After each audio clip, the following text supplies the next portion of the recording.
Welcome back. In our last segment, we heard from the Journal News staffers who worked on their long-form piece about head injuries in football. Yesterday, I sat down with sports editor Leif Skodnick and sports reporter Mike Dougherty.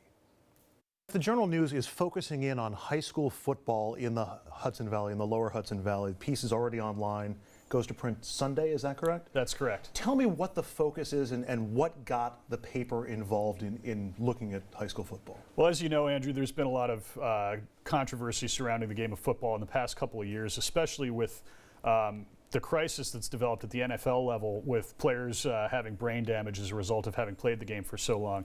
Now, just recently, a couple weeks ago, the Boston University Neuroscience Center that's been studying chronic traumatic encephalopathy in former NFL players has released another study which examined brains from players who played in the NFL, players who played in college football, and players who played in high school ball. And they found a rather alarming rate of CTE in the brains that they examined. And we wanted to take a look across the football community at the high school level in the Hudson Valley and find out what their reaction to the study was. So, Mike, who have you been talking to involved in the football community across the Hudson Valley? Is it players, parents, coaches? All of the above. We start on a story with this kind of scope. You have to remember, who are these programs funded by? They're funded by taxpayers. Now, you know, is this a situation where we're funding a dangerous sport? Probably not, but it's something that should be at least discussed. So, you know, we went from the top down. We went to the superintendents. We went to athletic directors, parents, players, athletic trainers, doctors. You kind of have to get all points on this one. It's interesting because I think a lot of people don't figure on the public aspect of it, that these are public schools, and so tax dollars are going to fund the programs in some cases. We'll come back to that in just a second, but Mike, I'm curious, how aware are everybody you've been talking to, players, parents, and coaches, about that report and about the potential for brain damage from prolonged exposure to football? This is no longer a new topic. This is a topic it came into play several years ago, starting with the NFL. It was an issue that the NFL refused to acknowledge for decades. There have been enough studies now that have linked CTE to playing football. Headlines have been generated every time one of these studies have come out. So, you know, it's interesting to see how the kids get their news. You know, some of the players said, well, we followed it on Snapchat, we followed it on Twitter. But, you know, however they're getting the information, they are getting the information. And while they're not well-versed on what CTE is and you know, how it develops and what the rates of occurrence are at the high school level, they at least now know, you know, that there is a link and steps are now being taken to prevent the occurrence of CTE if they can do that. So they're aware of it, they're hearing the news, but Leif, is that actually translating into changes either in their decision-making process or their preparations? I think what we're seeing across the football community is that parents are aware of the issue and school districts are aware of the issue, and they've developed concussion protocols to take players out of games when they suspect that there's an injury issue and set a protocol that has to be followed for them to return to the game. Now, in the long term, we still don't really know the rate at which players who only play high school football will develop CTE. Surely there's some, because of the 14 brains of high school players that only played high school football that Boston University studied, 3 of them had, in fact, developed mild cases of CTE. Now, I spoke to Barry Jordan, who's the assistant medical director at Burke Rehabilitation Hospital in White Plains, and this is a guy who is beyond the expert level in sports neurology. He's been on the New York State Boxing Commission. He's been a ringside doctor for fights. He's worked with NFL players. And one of the things that I asked him was, you know, because this is a selective study in that the brains had to be donated post-mortem, and often the people whose brains were donated post-mortem were suspected of having issues by their family.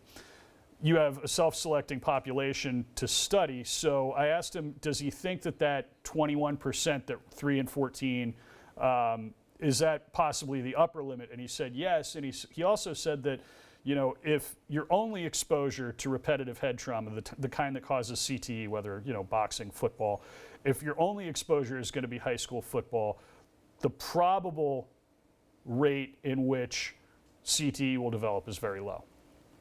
That's interesting, and we're still waiting for the facts to fully play themselves out. As you said, it's not a complete survey of everybody who plays high school football, so there are still a lot of questions. Mike, I'm curious, Students want to play, I would assume. Absolutely. Coaches want to coach and they want the games to continue. Parents are the ones I would figure would be the most stuck in the middle here, trying to figure out the benefits versus the risk to their students or to their kids. What are you hearing from parents, and are you hearing more concern than you had in the past? I think it depends on the family's history with football. You still have people who let love of the game, rule their decision making.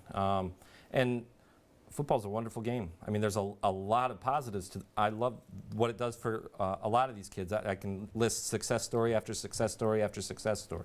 And again, we don't have hard, concrete facts that say if you play high school football, you're going to have issues later in life.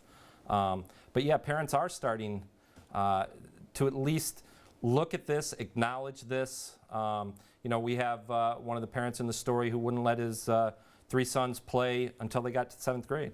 Now, is that the right way?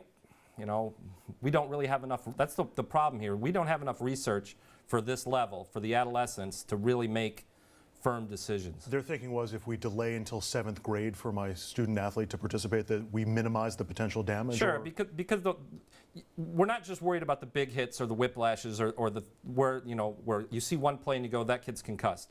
All of these subconcussive hits, the line play, the tackles, if you're a linebacker, you're making contact almost every single play. The accumulation of those hits, I think that's where the CTE concern comes in. So, you have to know, as a parent, you have to know, okay, what are the odds? Right. And you have to consider the other injuries too. I mean, you've got a wide array of injuries, and you have to also consider, my kid could play soccer and get hurt. My kid could play hockey and get hurt. My kid could run cross country and get hurt. So, there's a lot to weigh if you're a parent. Leif, I know on the professional and college level, we've seen more advanced studies. I know some colleges have football players wearing electrodes to measure or have sensors in their helmets to measure the impact of these hits. Is there anything equivalent to that happening on the varsity level or anything else in the preventative sense? Not that I know of, Andrew. And as Mike said, we need more research in this field. And one of the interesting things about this is there's not really been a whole lot of research, because when it comes to CTE and its diagnosis, you can only diagnose it post-mortem.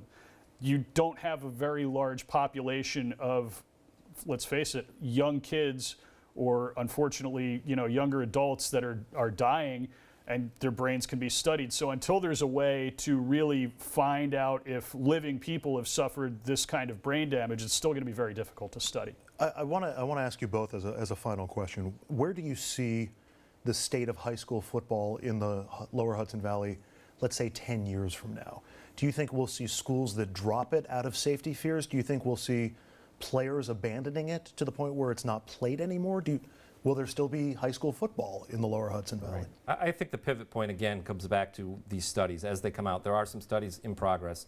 There's a lot of money being poured in by the NFL. Hopefully some of that trickles down so that we get some better answers. But